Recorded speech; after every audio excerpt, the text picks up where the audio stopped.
So I'm trying to keep this as low key as possible, and the reason being is I don't want them to shut down the net. You know, we should all be able to gather as much information as possible, and once we start collaborating stories with others, we'll be able to figure out our past. So I'm gonna play this video. It is on the history of Colorado, basically, and Colorado wasn't a state until 1876. And so, like I said, Colorado is very unique. So let's play this video so you guys can hear it from their own mouth, and then I'm gonna look through some videos of Salida. Remember, Salida didn't get the train till 1880, and imagine what it was like trying to build a road from Salida or Canyon City to Salida. And think about the man hours and everything that it would take. So I'm gonna go through some photographs and I'm gonna just highlight dates and have you guys look and see. So let's go ahead and play this, and then I will go ahead and I will go through the video or the photographs. You cross the Union Ave Bridge and you see those flags flying over the bridge and over the historic Arkansas River channel. Each of those flags represents a country that owned this land at some point in history.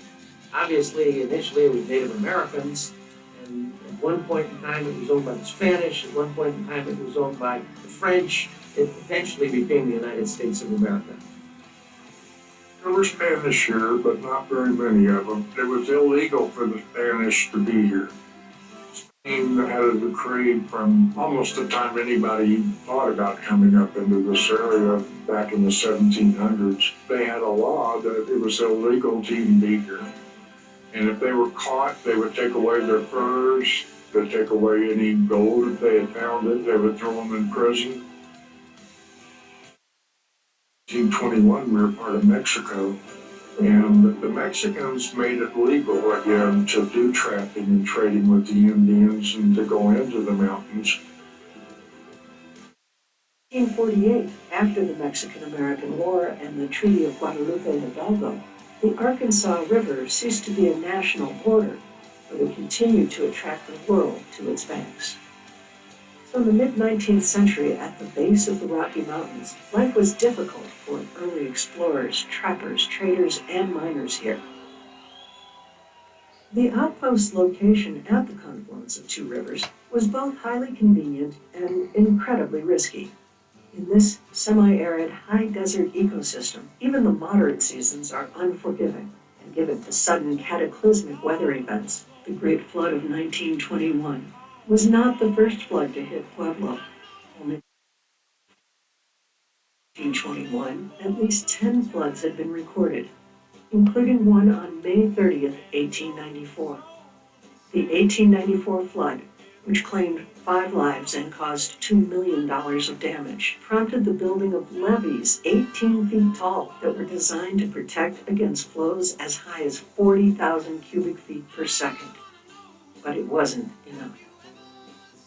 It's almost like before 9/11, you can't perceive of something of that magnitude until it happens. And so people, well, there'll be a flood, maybe there'll be some water in my house, but they didn't respond quickly because I don't think they could conceive of the order of magnitude of the disaster coming. And so I think a lot of people did hear the warning sirens and they did hear the policemen warning them, and they just stayed behind because they didn't want to leave and they didn't think it was going to be that bad. So Pueblo had just done a huge flood control project 15, 20 years before. So if you were living down there, you assumed that you were protected by the government and they'd already done levee walls and things were protected. Large neighborhoods like Pepper Sauce Bottom and the Grove, we had lots of immigrant groups, people just settling in kind of barrios down by the river, and they couldn't speak English, they couldn't understand the warnings.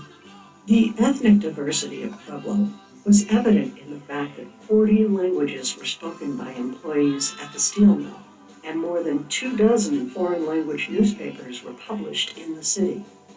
Pueblo before the flood was a city of juxtapositions. There was this aspiration to be a progressive era model city, but at the same time having a steel mill and having just some really extreme poverty in different neighborhoods. You cross the Union Ave. Okay, so when he was talking about that they had diverse, extreme poverty, and I've gone through the records and stuff of how they did that, is when they redlined the districts and they started basically how would you say, in incorporating cities. So basically, a town like this would have probably been divided up into four. In order to make it Salida whole, they would have just incorporated the whole thing, and that's what they did in Pueblo, and that's what you have to understand. One of the other things, Pueblo is in. Let's take another look at this.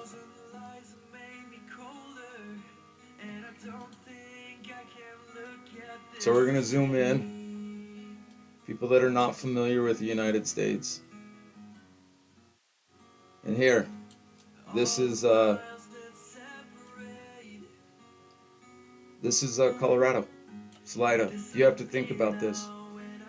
Moving materials and so forth up the mountain, what it would take. And the guy in the video said that, you know, the money was to be made for selling all the equipment to the miners. And when you go back and you look at the mining pictures, and so that's the other thing. When you guys go through my deal and you guys use my web page or Google account, because it's free, and well, it's not free, but it's there's no harm in it. You can get into it and it won't cause your computer, because I've loaded no viruses on this.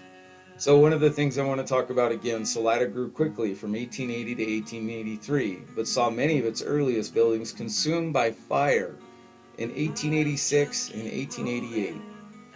And this is what I'm telling you, you have to really think in what they're telling you. After the fires, the city passed an ordinance banning wood frame buildings in its downtown commercial district. Important earlier buildings, including the Monte Cristo Hotel, as well as the Railroad Employees Hospital in 1885.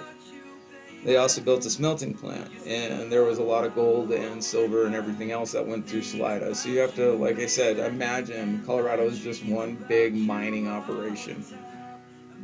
And just think you're the head cheese of this whole mining operation. And I'm going to tell you, it ties into the Civil War, and the more and more I look, the more and more I really start to question what was going on at that time.